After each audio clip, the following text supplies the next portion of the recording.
The donor class has spoken. Saving our democracy is up to us, the grassroots supporters who cannot afford to have the implementation of Project 2025.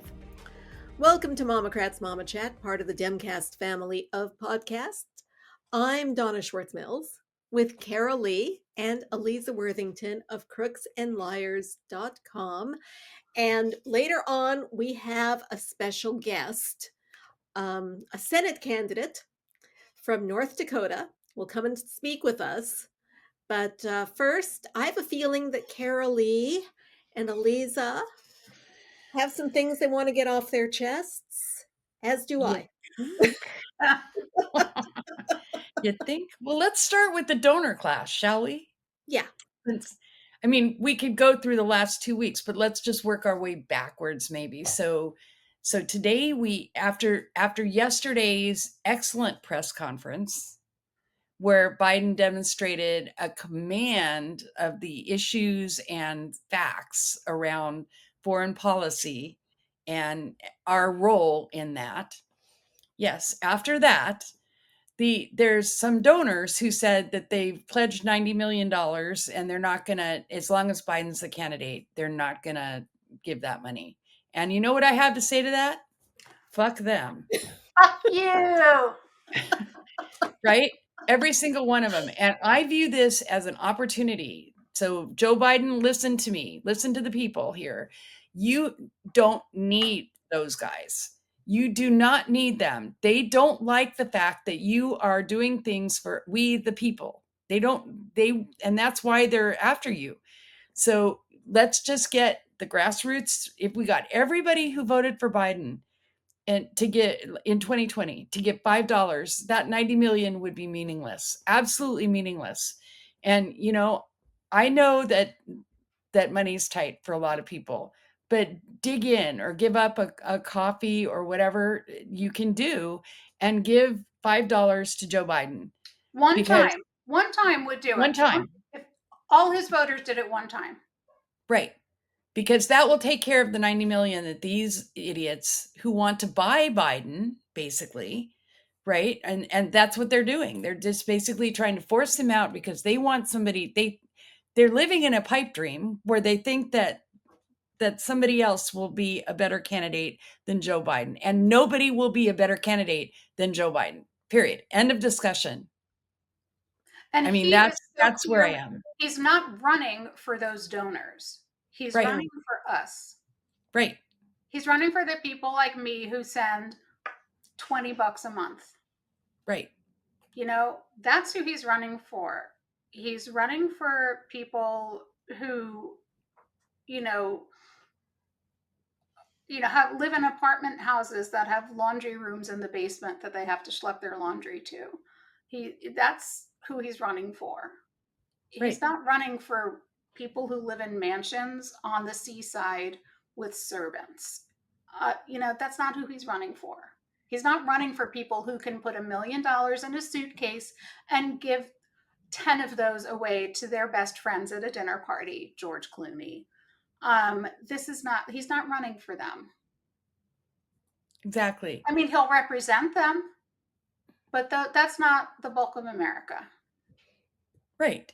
It's not. And so now, just to backtrack a little bit, since the debate 2 weeks ago, the drumbeat by the Beltway press has been unbelievable and constant. So every day and wrong many times. Yeah.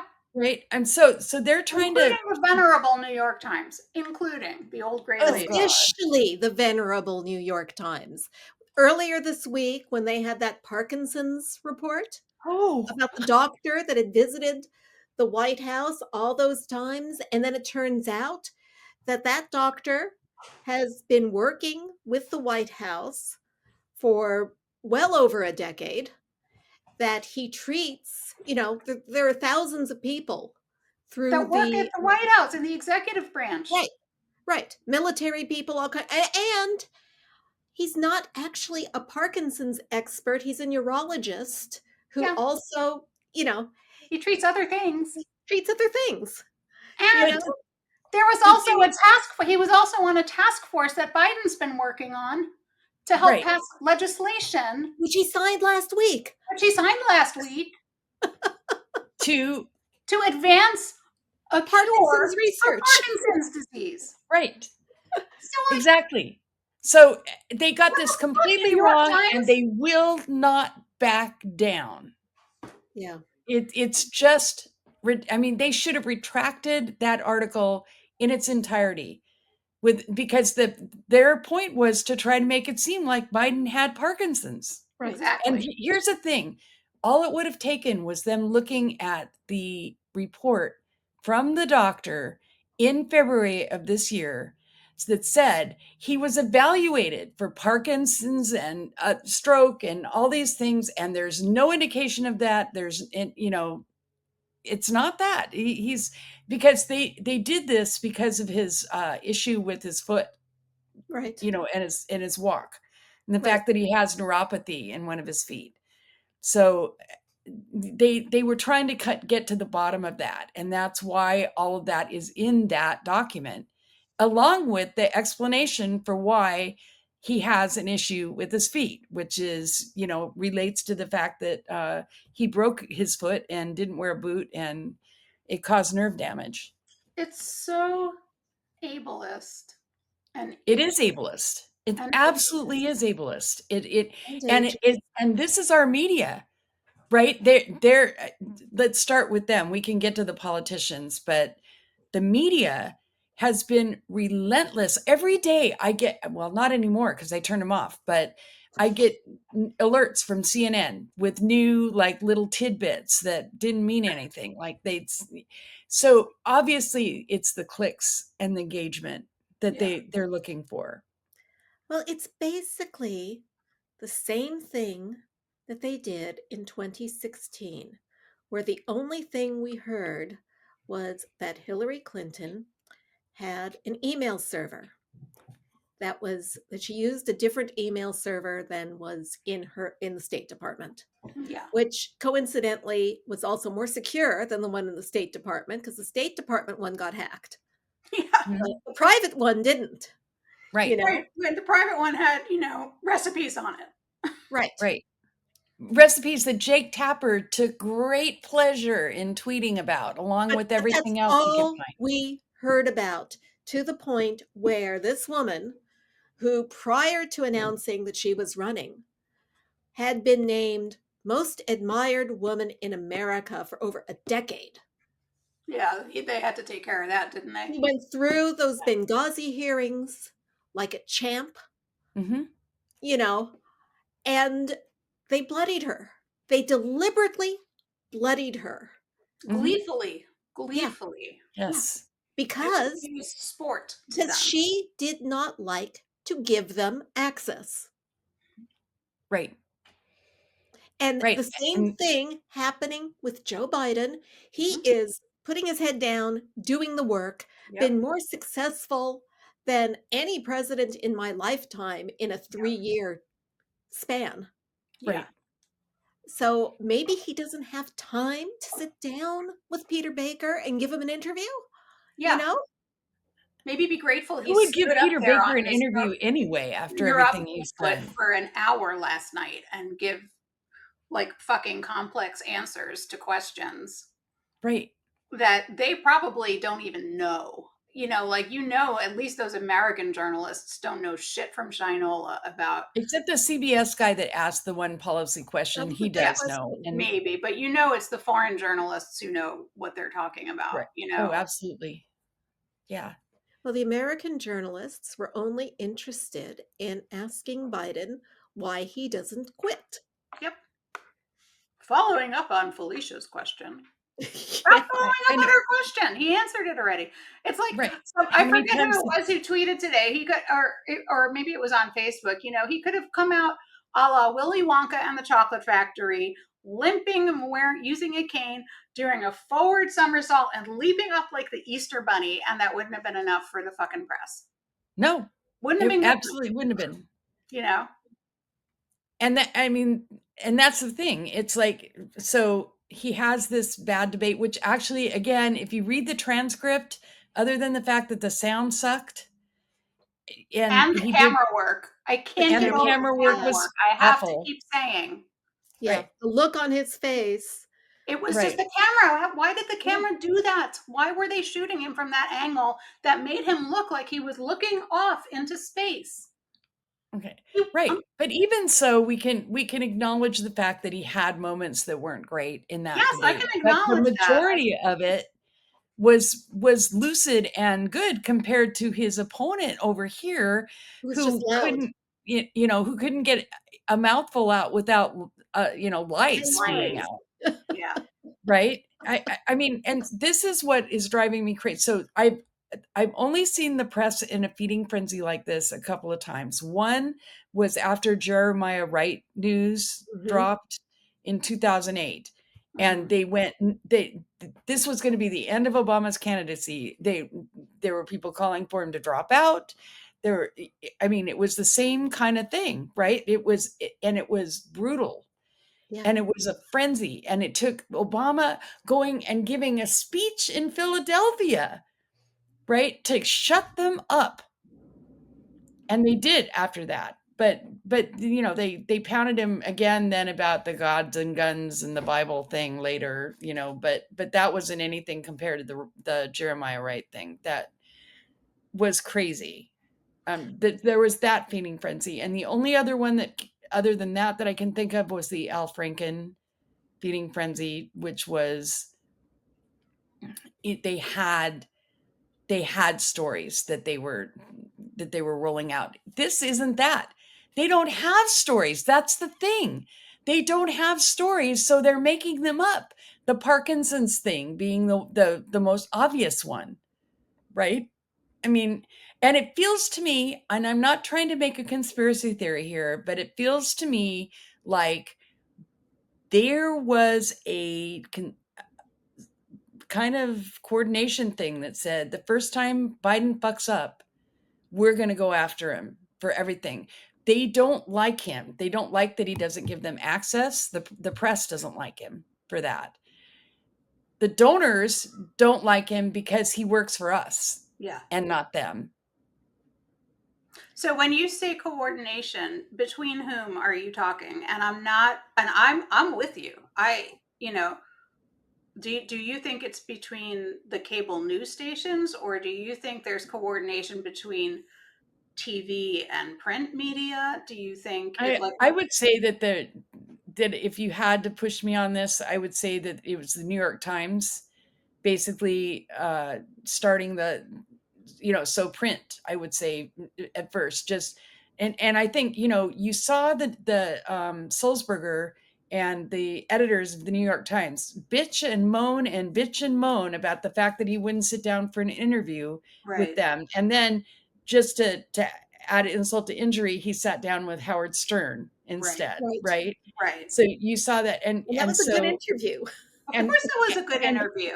You have people like Maggie Haberman, who made her whole career on access to Donald Trump. Right. It's in her best interest for Trump to be back in office, because then she has scoops. Yeah. Well, you have Politico, right? And there's some real assholes over at Politico. So, I mean, you get, these guys hang out together. They hang out in the press room together. Yeah. They hang out in the bars together. It's a bandwagon. One person starts it and the rest do it. I wouldn't be surprised if the media bosses were, they're making editorial decisions where on the front page of the New York Times, you've got 14 Biden is old stories. Yeah. And then, buried is something that Trump did. Yeah. Right. There was an interview with whoever is the publisher, editor-in-chief of the New York Times the other day, where he was practically salivating at the chaos that a second Trump presidency would cause. Ew. Yeah. Oh my and God, how much really? fun it was going to be to cover it. That's disgusting. Because they'd have so many stories. Biden is boring. He does the work. They have to work harder.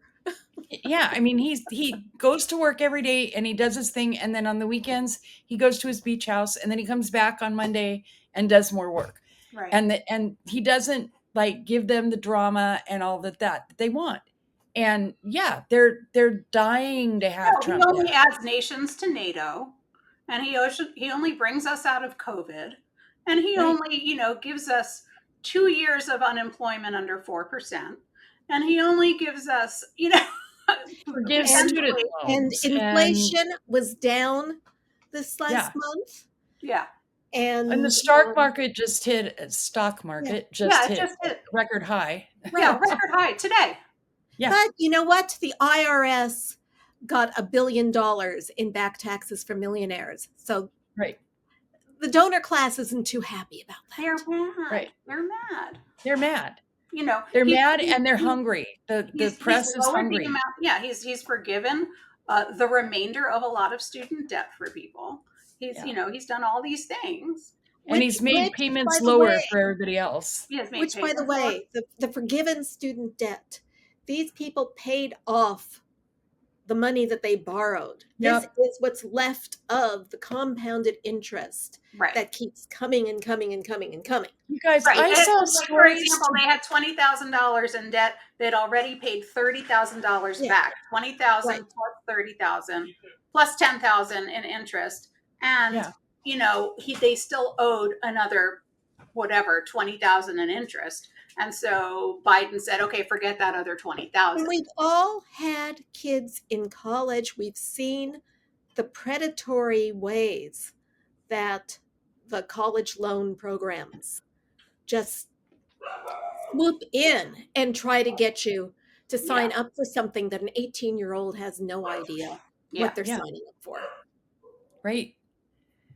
Yeah. And so all of these things are great for us, and they're him doing the work and him putting, I mean, this is what people in the feeding frenzy aren't getting. They're like, well, can he do the job?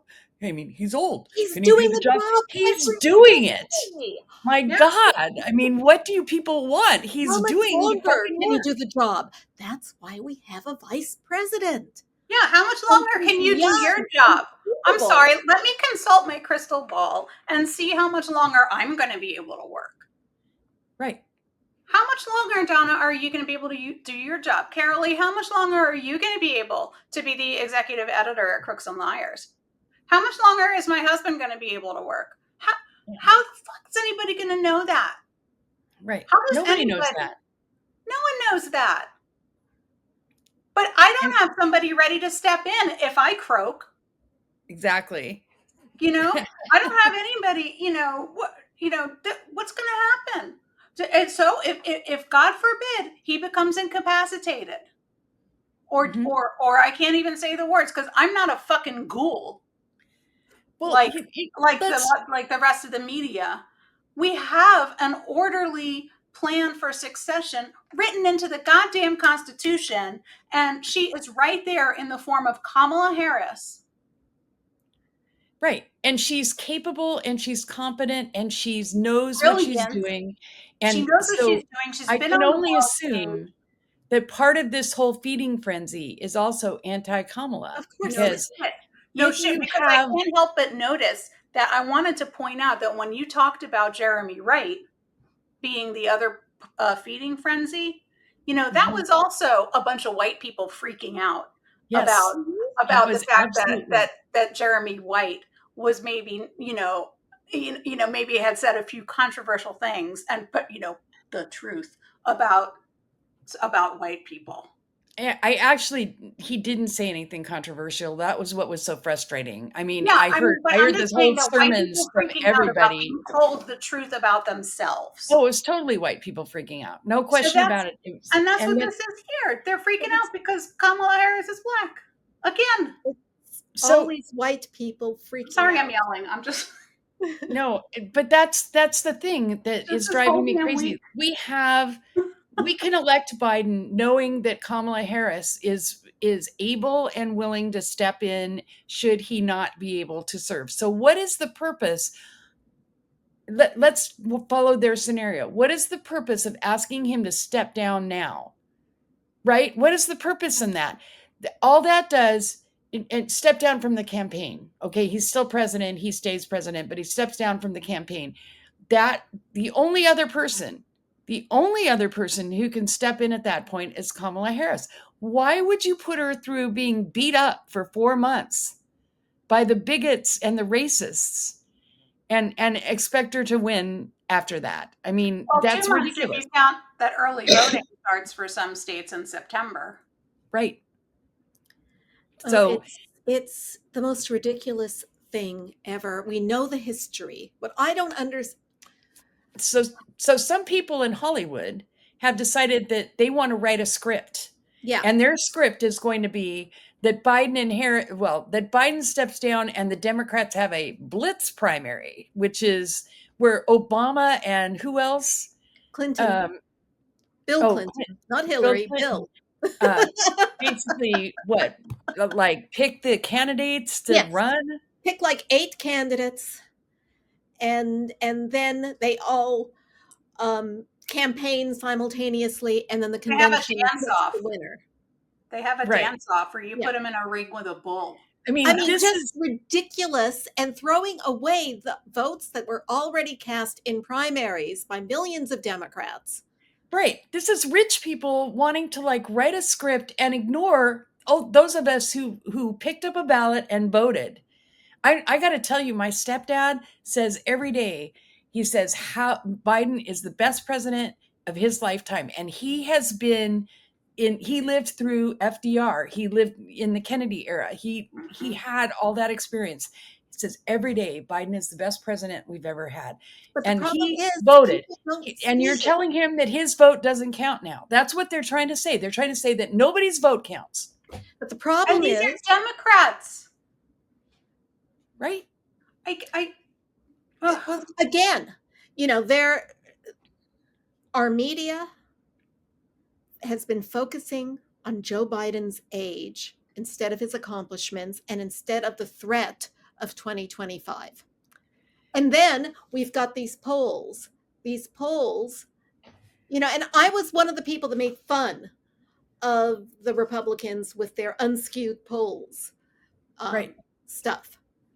Mm-hmm. But oh my goodness, I mean, how are these polls who are the people that are answering these polls? I mean, who picks up an unknown caller and answers political questions? Who is that? Right. Because I just cannot believe that they're capturing what's actually out there. But I mean, what do I know? I live in a bubble. But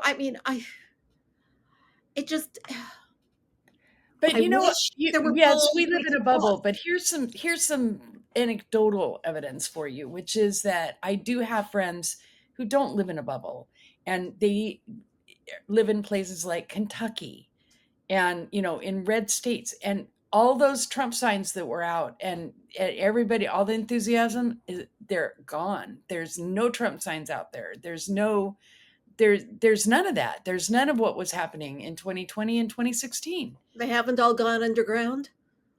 Maybe. Or maybe people just are like tired of his lies and his constant repetitive, maybe they don't want a king either. And you look at every election we have had since Dobbs, and every time the polls predict a red wave, and that hasn't happened. So why are we treating these polls right now like they're real? Like they're gospel? That's a great question. And by the way, these polls are not that bad. No, I mean, they're always in the margin of error. Yeah, Biden's ahead today. Biden has gained since the debate. And the reason for that is, I think, because voters don't like they don't like having their voices silenced. They don't like it when the media says who we should have as our candidate. And they don't like when actors say who we should have as our candidate. Yeah. No. They don't like that. Rob Reiner today, he tweeted something like, Biden has to step down so the conversation could change. And I just lost my shit. And I quote tweeted him and said, basically, you want to change the conversation, shut up about Biden and start talking about Trump. Yeah. Start It's talking about easy. 2025. And Yes. Yeah. speaking Which of he has 2025, been all along, but right now he's jumped on this bandwagon. But what's more infuriating are the Democratic lawmakers who yeah, are afraid. that's who have no excuse, and they are going to be sorry that I hope they. Ro Khanna is, because he did this to Mike Honda, you guys. This is what he did to Mike Honda. He said, "You're too old," and he shoved him out. Ro And Khanna that's is how he got his seat. O'Connor was he on, has he is a consistent he is consistently a piece of shit. Ro but Khanna. but I just saw him on with Katie Tur defending Biden. Ro What? Khanna. Yes. What? He was great. You saw him defending Biden Yes. Are you after sure? he called for him to step down? Ro Khanna? Yeah. Oh, okay. I mean, Am it's I like, getting Ro Khanna confused with someone else? I saw someone. I don't. well, I would double check Khanna was that. one of the first ones to come out and ask for Biden to step down. He was one of the leaders of the pack. And today, by the way, speaking of press that gets it wrong, Mike Levin, I think I'm not sure if it's Levin or Levin, but Ro anyway. Khanna defends President Biden after press conference. Oh, so maybe he changed his mind as a result of the press conference then. I don't know. Well, good But job, Ro. Mike Levin, CNN reported that Mike Levin was, who I've donated to, asked Biden to step down. So I was pissed about that because, he's in California. He's not, Biden isn't going to cause him to lose his election, even where he is. He's going to be fine. And so I looked at the actual story, and the actual story was that during a Hispanic caucus meeting or PAC or something meeting today, that Biden was on the phone with them. He asked if he should reconsider his decision, which is not the same as asking him to step down. Right. And Biden shot back with basically a 5-paragraph answer about why no, he shouldn't, and no, he's not, and everything. And that was the end of that. It wasn't like this guy was coming out, in public. Here's the thing, Democrats. This enough is enough. We've had 2 weeks of this. We need it to stop. Yeah, move on. Move on. We need you to pay attention to Project 2025. Every day we spend talking about it is wasted. Is not just wasted. It is destructive. It's destructive. It's contributing. It's helping Trump. But on the bright side of speaking of Project 2025, a couple of days ago was the news that, according to Google, Project 2025 has outstripped Taylor Swift in the Google searches. Right. Thank So you to more Raji people Henson. are researching about 2025 than Project 2025 than are Googling about Taylor Swift. Yeah. Yeah. So that is very, very good news. Yes, and Trump is trying to distance himself from it. Oh yeah, he's trying to, I don't know who they are, and there's pictures of them dining together and shaking hands. But you guys, all next week it's going to be the Republican convention. So where is it? It's in Wisconsin somewhere, is it? It's in Milwaukee. That horrible city or something? Which What did he Trump say? already insulted. Yeah. And maybe we will hear less about them making Biden step down because the circus is going to be focused. Circus will be in town. Yeah. Maybe. And the thing is, Project 2025 is really important for everybody to know about because it is the end of democracy. I'm not exaggerating. It is. So many things. And the Supreme Court has made it so that it's possible. Yeah. It's very, very possible. Everything that's in there, all the nightmares that are in that 900-page document where the number of things that will get abolished, the number of rights that are no longer protected in that document are The gutting of the civil service. The civil service turns into like a civil army for whoever is, You you know, know, a if loyalty army. Trump is president again and he says shoot those protesters, the army will do it. Yep. Right. Exactly. So, there's a lot at stake in this election. Everybody, I hear young people say every time you say that, that it's, well, that that's this because is you're young, but since you've been alive, that happens to be the case. It wasn't the right. case when I was young. No, it wasn't either when I was, but it is now. And this one is basically the pivot. Either we get through this and we put down what is a slow rolling insurrection, in my opinion, or we're going to be in a totalitarian country. I mean, it's really that simple. Passports are up to date. Well, so donate to the Biden-Harris campaign. Yes. Donate to state representatives and Senate candidates. Donate to Katrina Christiansen. Yes, and watch the interview with her. She really is great. I mean, wonderful. The only bright light in this week, honestly, other than Biden's great performance yesterday at the press conference, was her interview. She's exactly a breath of fresh air in what the Senate needs, you guys. Yes, we need her sworn in January. I think that is a good segue into showing the interview. I agree. Okay, let's roll the tape. There we go. Well, we'd like to introduce our guest. She's a mother, an engineer, a college instructor, and the Democratic nominee for Senate in North Dakota. Here's Katrina Christiansen. Welcome to the MOMocrats. Thank you for having me, ladies. This is a really great way to end my week. So I'm excited to be here. Ours well, we're glad to have you. And believe me, this week we were looking forward to having a guest. Seriously, no question about it.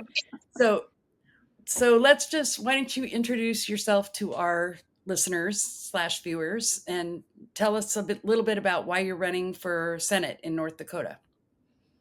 Yes, I am running for U.S. Senate because as you mentioned, I'm the mother of kids and I have 3 of them. And when I got involved in the parent-teacher organization at their school, I started to realize they lacked their resources that they needed to really be educated, and not just my kids, but the kids around them. And I started to dig, and I realized and I learned that the federal government is the floor when it comes to what we require for our educational, public education system.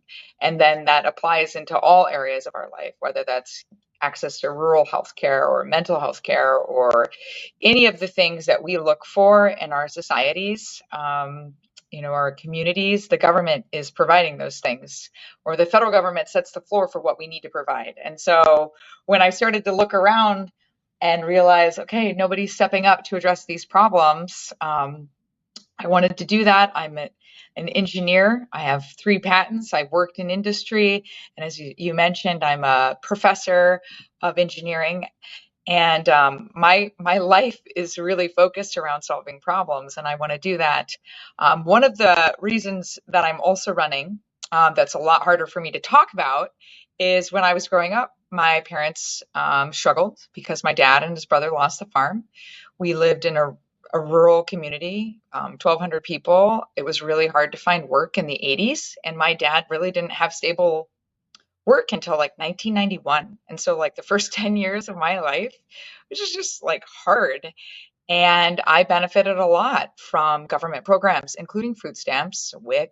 All of my vaccinations were from WIC. And I went to Head Start. And when I was in high school, I benefited from going to a math and science camp for 6 weeks that was through the federal government called Upward Bound. It was to help low-income people get into STEM careers and be prepared for college, and it did. And it showed me that I needed to work really hard, and I haven't stopped since. And so I want to make sure that the people who need help have it, and that our communities are whole. And that means that we need effective leaders and focused on solving problems. So that's why I'm doing this. Well, that's pretty impressive. Yes. I have to say, and I would like to stand up and applaud because we don't hear a lot of that these days, right? I mean, we hear a lot about how, the deficit is exploding or whatever. So in the Senate, as you know, it's an institution that moves at a glacial pace sometimes. But one of the things that I feel like is if we have people who are speaking up and actually, like you just said, you benefited from all these programs, and if the floor is government programs, then you must envision it being raised somewhat, right? To be better. Yeah, Is that right? exactly. And so one of the things that really, so my kids all went to the same school, and they go to a school that has 65% free and reduced lunch population. So it's Title I school wide. And this is a federal program that's supposed to help close the learning gap for low income students to middle and high income students. And it was passed in, I think, 1984 or 86. I can't remember right now. But that was almost 40 years ago, and we haven't changed the funding levels. We haven't looked at, okay, have we met our objective for these students getting out of poverty in terms of, their educational opportunities and turning them into careers? And alongside that, we also passed the Individuals with Disability Education Act in the 80s, and the federal government has never fully funded it. And so as a result, you have a lot of school districts who struggle anyway to make ends meet, not being able to fulfill the promise of these programs. And so I just want to make sure that we fully fund education. We have one behavioral psychologist in the James River Valley where I live for 1,500 students. How Wow. can you be effective at developing independent education programs for 1,500 students if you only have one behavioral psychologist? And so, to your point, I'm focused on the data. I'm focused on the evidence. And if you want to achieve these things, then you have to, really assess what it is we need to be doing and what do we need to be doing differently. And so, that's what I hope to bring to the US Senate is this very objective, decision-based process when it comes to designing laws and implementing things. And that's, I make my campaign team, this is kind of boring, but before they make a decision, I make them do a structured decision matrix. So what are we trying to do? What are our alternatives? And then we have to estimate which one is going to help us meet our objectives, because we need to. So there's this funny story about my husband and I before we got married. And he once told me, Katrina, there's a difference between a bad decision and a good outcome, and a good decision and a good outcome. And so you can get lucky sometimes with a bad decision, but we don't want lucky, right? We want effectiveness. And so that's what I really hope to bring to the table. I thought you were going to say that you made your husband fill out a decision matrix. We do that. When it comes to big decisions. No. I understand that, but that's something my husband would do as well, probably when we're making big decisions about putting in something, but we do it too. But it was just, I was just ready for that. Yeah, it's one of the things that is so funny to me is when people say, "Oh, I made a gut decision," and I think, but you can't trace back then, why did you make that really? What were the insights? And so, I think a lot, to our earlier discussion, we have a lot of emotion leading some of our decisions, and when we're not really looking at what it is that we want and what it is that we can do to get those things in a clear way. Well, speaking of emotion, so you're saying you believe in science? Yes. Yeah, and I guess this leads me to the question. I sort of ran through some preliminary questions before you came on, and one of them was how you feel about dealing with the culture wars that go on in Washington, D.C. So there's a lot of that. And I'm asking you specifically because we've interviewed other people that have run for the Senate who, dismiss that out of hand and then fought them. I'm not going to name names, but they joined the other side, so the culture wars, which include things like abortion and women's, reproductive rights, as well as trans rights and all of these, essentially rights that people have. And Yeah. it goes with the territory. So tell me. So I have not been, I mean, I specifically have been very clear and loud about the fact that I support abortion as a form of healthcare and women should have access to it. Okay. I do, I've tried to be a lot more open about my own pregnancies so that people can understand the complexity of them and that, it's a public health issue. It really is. If you have a ban that needs to have exceptions, it's probably not a very good law.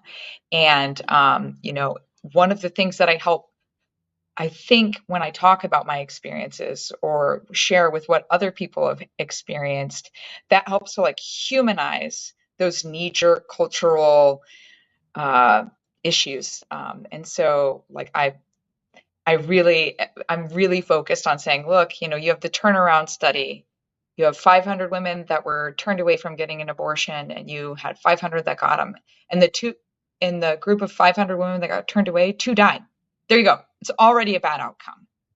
And so we go back to outcomes, and that's what I try to stay focused on. Now, some of the other issues, I am blessed to have nieces and nephews, and some of them are trans, and we love them, and they're a part of our family, and they will always be a part of our family, and they need to have protection from people who really just don't understand.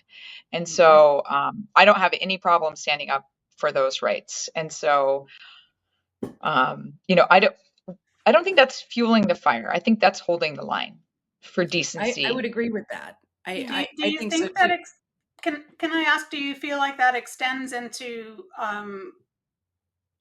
the people like moms for liberty, and I have to put that in quotes, and the people who are trying to get their hands into places like libraries and healthcare, and banning parents from having their trans children be treated medically for transitioning, and also having, of course, zero understanding of what that involves with a younger trans child, and which is basically nothing medical intervention wise, but they still are they, if they could, they would, and they do in some places, ban pediatricians and doctors from talking to families and children who come to them with these issues. It's one thing to say, we love them and they're part of our family. It's another thing to say that, sorry, that's my, I still have I was like, that's an old school landline. I know, I'm a dinosaur. It's okay. It's refreshing, really. So thank you. So I'm just wondering how far that support goes. Do you, or what would you stand up to a PTO in North Dakota who is trying to? Yes, absolutely. Okay.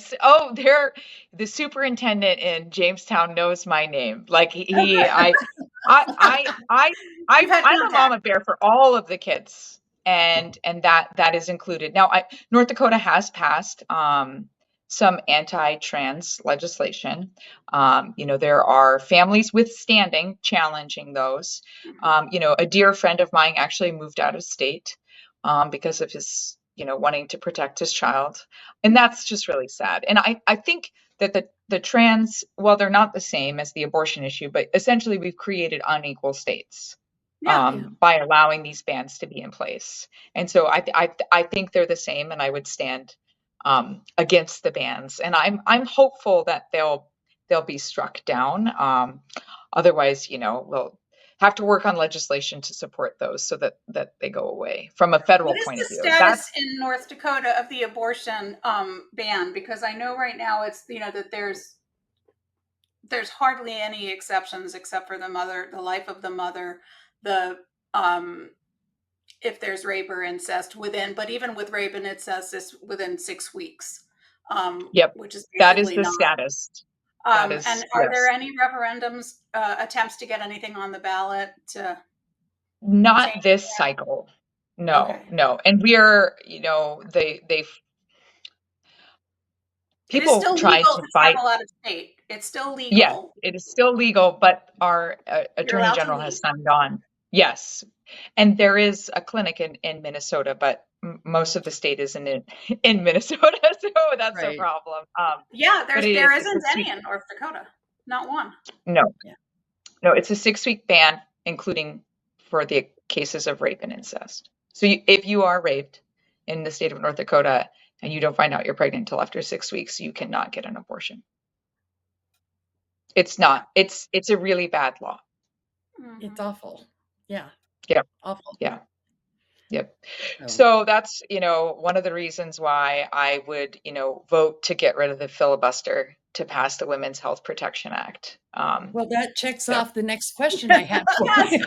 There you go. Next. Music to our ears, actually. That's So- what Honestly, yeah. Caroline, you said that the Senate moves at this like glacial pace. It's Yes. because of the filibuster. We could get a lot of things done, a lot of great things done if we didn't have that. 100%. Amen. How do you feel about expanding the Supreme Court?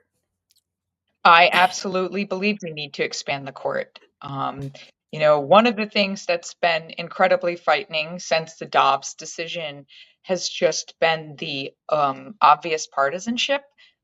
But the last 2 weeks of the term, we were given decisions that essentially kind of turned the court upside down. The court was supposed to protect us from the government, and they kind of turned it around. So we have a king for a president. And the thing that's really disconcerting, and I would say, campaigning all around the state of North Dakota, I've heard the most about is the Chevron decision. Oh, Really? yeah. Oh, yes. That's pretty bad. Yeah. Good for them. Good for them And knowing about it. I tell my campaign manager, because I was really worked up about it. Do you notice how many people are bringing up the Chevron decision? Good. Like it's Yeah. and everybody focuses on the environmental stuff and our local government will protect us. No, they won't. They don't have the resources to.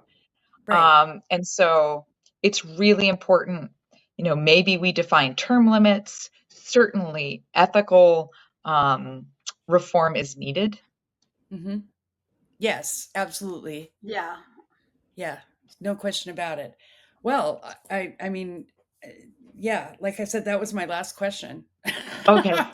So Okay. I'll leave it for my friends here because I have a question. Yes. The last Democratic senator in North Dakota, Heidi Heitkamp, when she was defeated, weren't they playing some games with the eligibility of Native Americans on reservations being able to vote? Yes. Is that still So going on? well, it's funny. So Senator Heitkamp won this seat in 2012 in a presidential year. Obviously, Mitt Romney carried the state, but she won the Senate seat. Mm-hmm. So the supermajority Republican legislature passed a voter ID law that said you have to have a street address.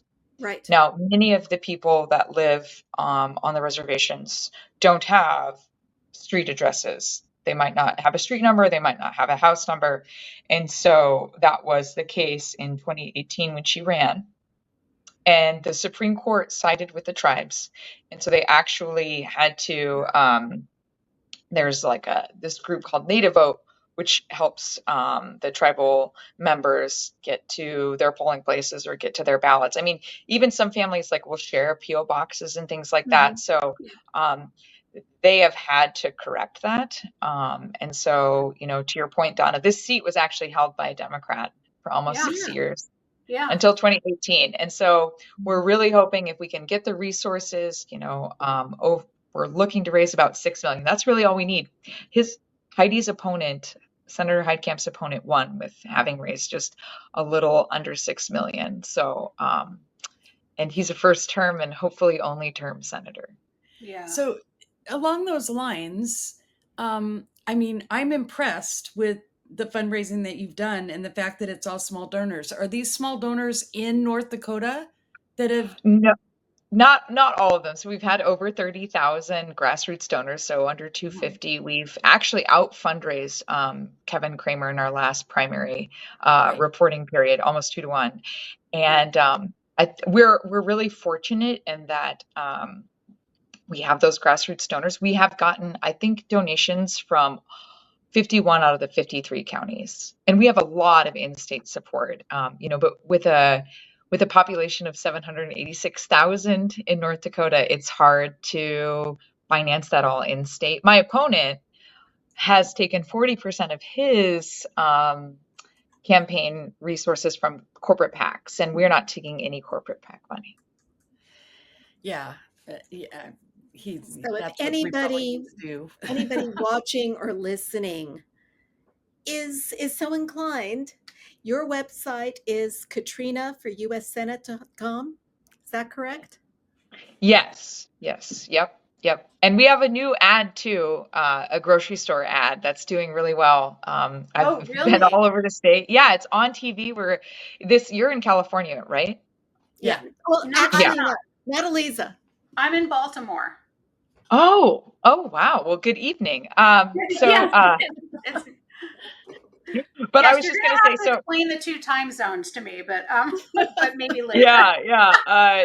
So that's we have this grocery store ad. It's about inflation and how we don't have senators that know what it's like to go to the store and see their staple items increase $1 or $1.50 every time they go. And so we're really seeing that that's resonating here in the state. The ad buy is equivalent to $4.2 million in District 45 in California. So that's how cheap North Dakota is. It's pretty impressive. So yeah.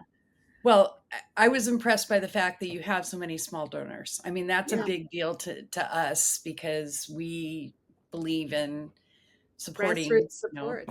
Real by grassroots small donations. Support. So, and we'll encourage anybody who's listening to, go. We want the Senate. We need to keep the Senate. So we need to elect senators, Democratic senators. And I will remind your listeners, you were talking about why you started the podcast before we started recording in 2010. All of the senators that helped vote pass the ACA included senators from North Dakota, South Dakota, Nebraska, and Iowa. We had 6 out of the 8 Senate seats when the ACA was passed. So, I mean, Democrats have had a history of winning here. We can win again. We just need the resources, and those grassroots donors are tremendously helpful in us achieving that. Excellent. All right. Well, I have a critical question that I like to ask important people, such as yourself. This is the precursor to it, but did you grow up watching Sesame Street? Yes. Yeah, of course. So if you were a Muppet, which one would you be? And this can include, it's hard. I'm going to make it a little easier, and I'm going to say this can include either Sesame Street or The Muppet Show. Yeah, so I really loved Muppet Babies too. So, which is dating myself here, but I love Grover. So, that's the same one I would pick. I love that. Do you remember that episode where he's with the little boy, and he the alphabet, and he's like, I love you, and he's like, you love me. And I just, I loved watching that with my oldest son. He really loved Grover too. So. Yeah, Grover has great energy. He does. He really does. Yep. And he helps people with anxiety, I feel like, too. Yeah. So He Yeah. does. Well, I think that's a lovely way to end our interview. Thank you, I'm Katrina. a very, very serious thinker. And gosh, we hope we see you get sworn in, in November. It would be so exciting for us. maybe we'll use the monster at the end of this book for There the. you There you go. That would be That good. is- Yeah, might be my next tattoo. Yeah. that's sweet. All right. Yeah. For real. Yay. Well, It was, thank it you. was a book. It was a book I depended, no joke, because I mean, that really does, you can use that as an allegory for a lot of things. Yep. It's, we are as facing so much anxiety right now. And for real. And I didn't mean to get serious with the Grover Muppet Sesame Street reference, but I mean, if ever there was a show that taught people how to deal with their feelings head on, Yeah, for sure. and Yeah. with giving people, children, the respect they deserve, and anybody really, how to deal with difficult situations. And that book does the same thing. And we all need ways to cope. We were talking before before you came on the line. We are, as Democrats, feeling so much anxiety and so much anger. At mainly our fellow Democrats for some things that we don't need to get into at the end. And that the monster at the end of this book is the perfect allegory right now. Yeah. And if we can if the end of that book can be like what happens in this election, where we turn the page and it's Yep. Joe Biden again. Yeah. November 6th. Yeah. November Again. 6th. And All it'd be right. great if you're part of that swearing in I hope so. January. We're gonna keep working to make it happen. So one vote at a time. Okay. Yeah. Okay. And everybody out there, this is give to her. Give to her. Well, thank you. We'll A pimp little your bit goes website. a long way here. That's It the does. reality. So thank All you right. so much. Thanks for making We're gonna time. be okay. We are gonna be My okay. husband told us, he told me when I was worried a couple of days ago about this stuff, right? He said we're gonna find a way to be happy. So There you go. I No like other that. choice, Okay. right? No other choice. Yeah. Okay. Well, that's our show for the week. Join us next time on YouTube, MOMocrats.buzzsprout.com, or on your favorite podcast service such as iTunes, Google, and Amazon Music. And be sure to check our Facebook page for updates. I'm Donna Schwartz Mills with Karoli and Aliza saying goodbye for the MOMocrats. Bye, everybody. Bye. MOMocrats Mama Chat is part of the Demcast family of podcasts.